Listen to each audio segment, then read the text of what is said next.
Welcome to Going Beyond the Bedroom.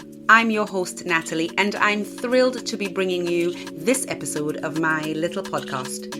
Now, before we start, and as always, remember that this is not an alternative for professional therapy. So if you or someone you love needs help, contact me for expert guidance or reach out to another therapist in your local area. Over the next episodes, we'll unpack the challenges, shifts, and emerging trends in love, intimacy, relationships, sex, culture, faith, and absolutely everything in between. So let's get right into it.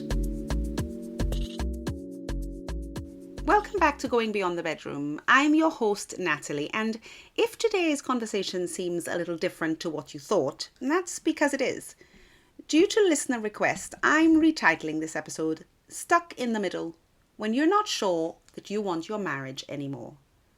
This is one of those conversations that might leave you a little raw or maybe a little relieved, and I'm kind of hoping that it'll be a little bit of both. Because we're not talking about breakups like we did in episode 5, and we're not talking about thriving marriages either. We're talking about the murky middle bit. Last week, you heard me talk about therapy and whether therapy is worth it, whether it works. And the week before, we explored breakups, divorce, loss, and the art of moving forward. But this is the part that you don't post about. The part that if you're praying, you pray about quietly. The part where the relationship technically exists, but emotionally, you're not so sure. This is one for the stuck ones. The I love them, but I'm not in love ones. The ones we've been to therapy about, but left us feeling more confused than clear. The ones who keep asking, what's wrong with me? When maybe the better question is, what's happening to us? So if you found yourself in that uncomfortable middle, between wanting to stay and wondering if you should go, then this episode is for you. And before we begin, let's breathe together.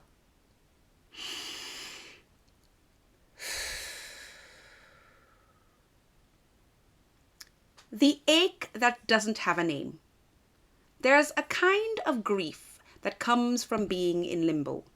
And it's hard to talk about because nothing technically has ended. You're still sharing a home, a bed, maybe a family, maybe a faith. But emotionally, something has shifted. You miss them even when they're in the room. You go through the motions, date nights, Sunday services, maybe couples therapy, family visits, the occasional outing. But it all feels a bit thin, a bit flat on the ground. And it's disorienting because no one ever warned you that not knowing can be as painful as loss. When we talk about grief, we often imagine the aftermath of endings. But what about the grief that comes before the ending? The grief that shows up in silence, in avoidance, in the words that you no longer say. Neuroscience tells us that the brain experiences relational uncertainty as a threat. It lights up the amygdala, the same part of the brain that responds to physical danger. So if you feel frozen right now or stuck in a loop of overthinking, it's not a character flaw. It's your body trying to keep you safe in an emotional storm with no clear shelter.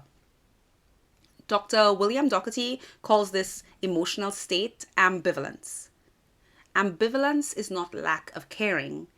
It's a state of caring in two different directions. You're not indifferent, you're torn. And that in itself is exhausting. What about the illusion of clarity through therapy? Let's talk about therapy again. I know we spoke about it last week. Because for many of you, this isn't your first stop. You've tried therapy. You've done the sessions. You've done the intensives.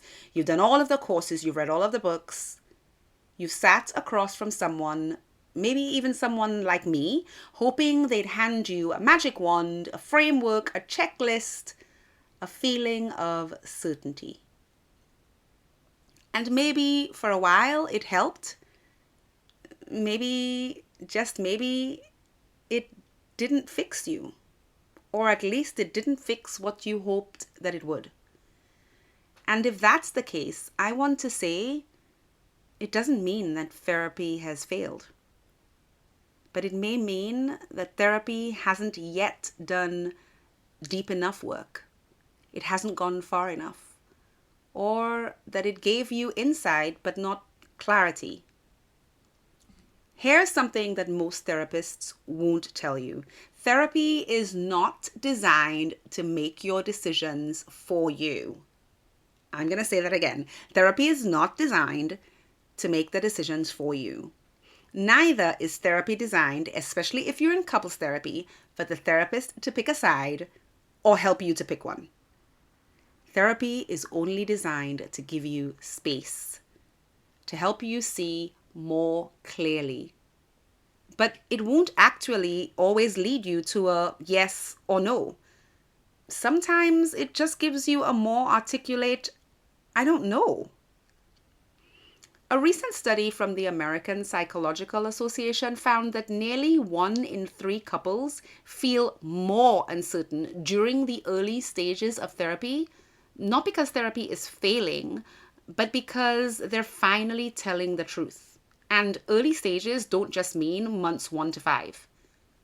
I remember working with a client, let's call her Marina, not her real name, who told me, I feel like I'm cheating, but only in my mind. I imagine being alone and feeling relief, not because I don't love him, but because I miss the version of me who didn't feel so tired. We weren't just talking about the relationship anymore. We were talking about her disconnection from herself. That was the actual grief. So if therapy hasn't made everything make sense, you're not alone. But also, that might mean it's time to ask a different kind of question. Not, how do we fix this? But, is this still the space where I feel emotionally alive?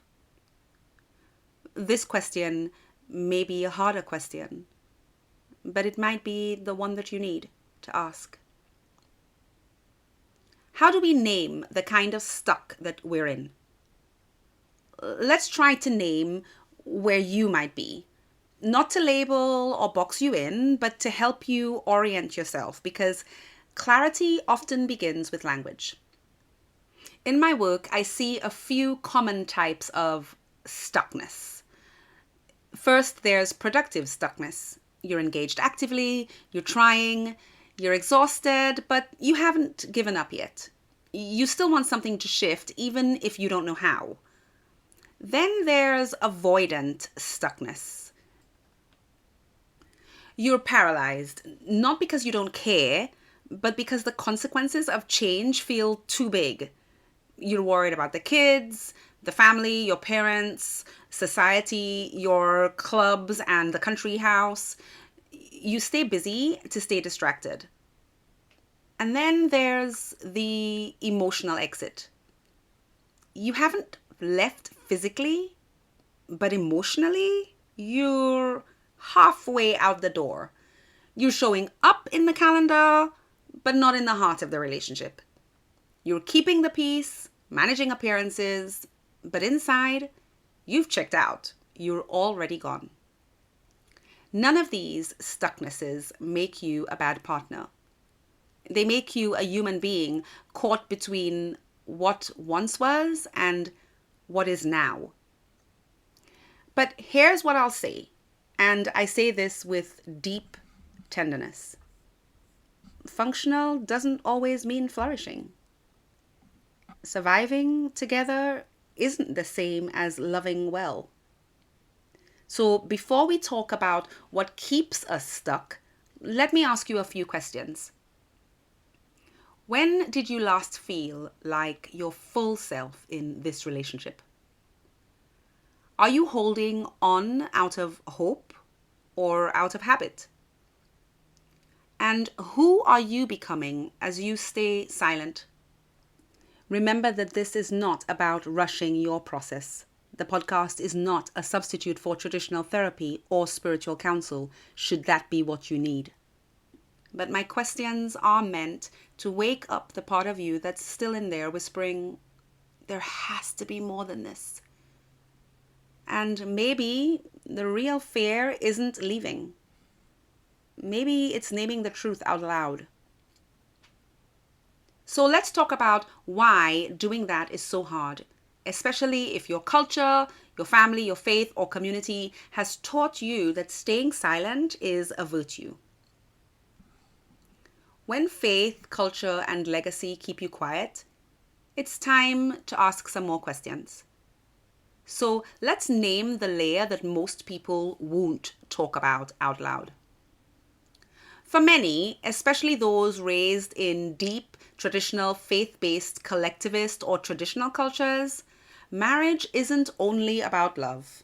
It's about duty, legacy, spiritual obedience, and sometimes family honor. You're not just navigating your relationship, you're navigating unspoken contracts with your parents, your church, your community, the larger society. You've internalized messages like, marriage is for life. You must stay for the children. A good wife endures. Submission is strength. The perfect husband stays no matter what. And maybe, if you're the praying kind, you've prayed for God to take away the doubt, the ambivalence that we spoke about earlier. Maybe you fasted, gone to couples retreats, and ticked every single box. But the ache remains. The disconnect remains. And now you're wondering, does anyone see me? Does God see me? I want you to hear this clearly if you're Christian and you're listening to this podcast, or if you have faith of any kind. God does not require your silent suffering to prove your faithfulness to Him or to your partner. I'll say that again. God does not require your silent suffering to prove your faithfulness to Him or your partner. And He certainly doesn't need it to prove your faithfulness to your church. That study I mentioned earlier suggested that 38% of Christian women, for example, in the UK, said spiritual guilt was one of the main reasons they stayed in unhappy marriages. This survey might have been UK-based, but I wonder how many marriages across the world experience this same kind of guilt for women and men. That's not faith. You see, that's fear dressed up as devotion. And you don't have to have a faith to have this kind of fear dressed up as misplaced devotion. Let's be honest. Staying can be holy, if that's what you want to call it, but so can leaving. Endurance is not the same as alignment. Submission is not the same as sacredness. And survival is not a spiritual achievement, a badge of honor to be worn with pride like a brownie or a scout. You're allowed to want more than duty. Within measure, you're allowed to ask for joy, not just obligation. And if that feels a little bit radical, it might be because you've been taught to sacrifice your sense of self for the sake of appearances. But here's the truth. Pretending is its own kind of leaving. So let's not wait until resentment builds a case for you. Let's have the conversation now. If this part of this episode has touched something in you that you might want to address with your faith-based leader, I encourage you to do so. Remember, as always, that my podcast is not a substitute for therapy, nor is it a substitute for faith-based counsel if you are in a faith-based organization. What happens then when one person is still trying and the other isn't? I want to shift gears a bit and talk about one of the loneliest places to be in a relationship. You're doing the work, you're reading the books, you're listening to all the podcasts, or maybe, hopefully, like this one, and you're trying. But your partner, they're distant, passive, or maybe they flat out said, I just don't see the point. And maybe you're asking yourself, am I the only one who cares?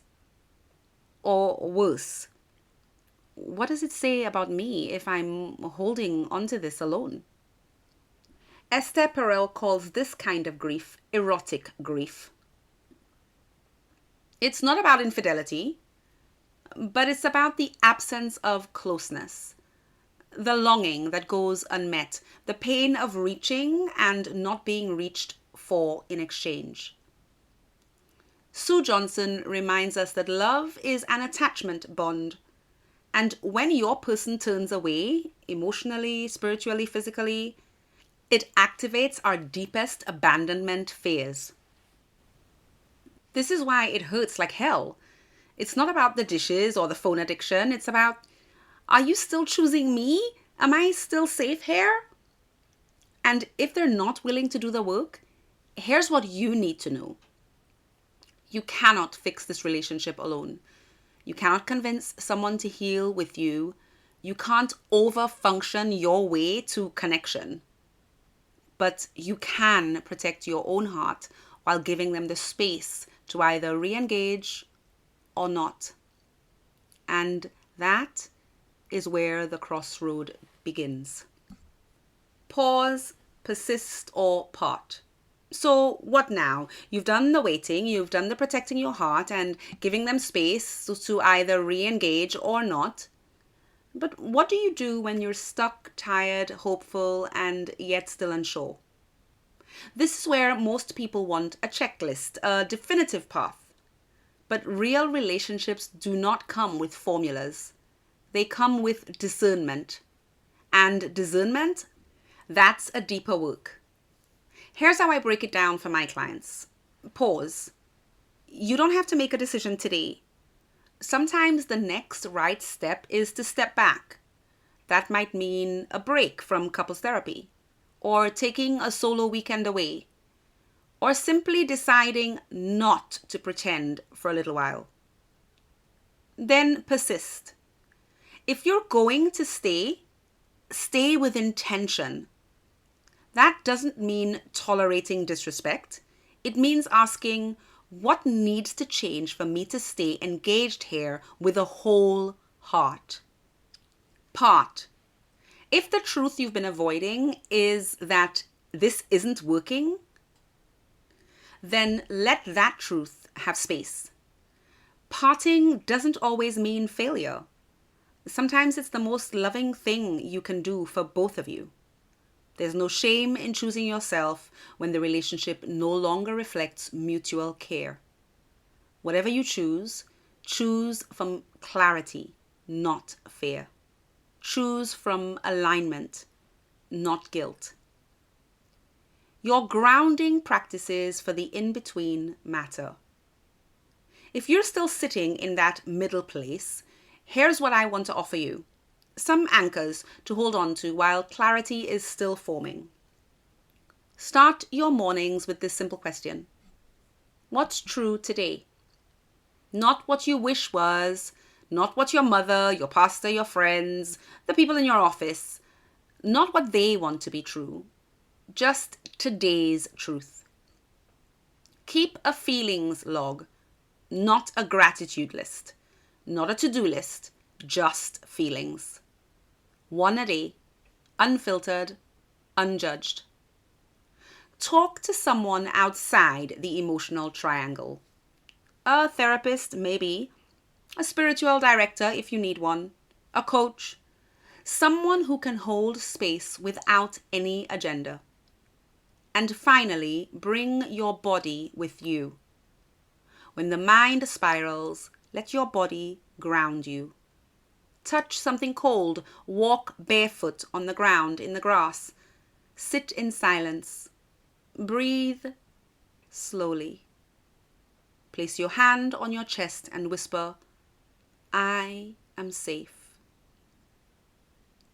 And spiritually know that you are not broken. You are not behind. You are not weak. You are discerning, and discerning is its own holy ground. So here's your going beyond the bedroom invitation this week. What is the one truth I've been afraid to name?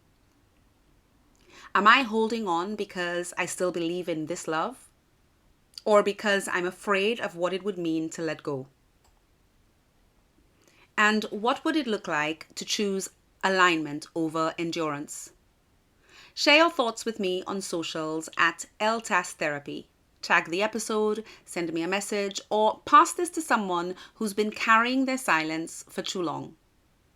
Because the best conversations are the ones that we actually have. And join me for my next episode where we will explore what we talk about when we talk about intimacy. But until next time, I dare you to go beyond the bedroom. If you like what you've heard so far, please subscribe, rate, and review Going Beyond the Bedroom. And if you enjoyed today's episode, do share it with a friend or comment so I can continue to bring these important conversations to life.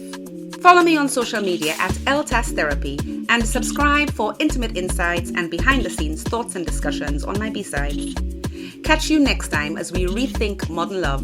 And until then, I dare you to go beyond the bedroom.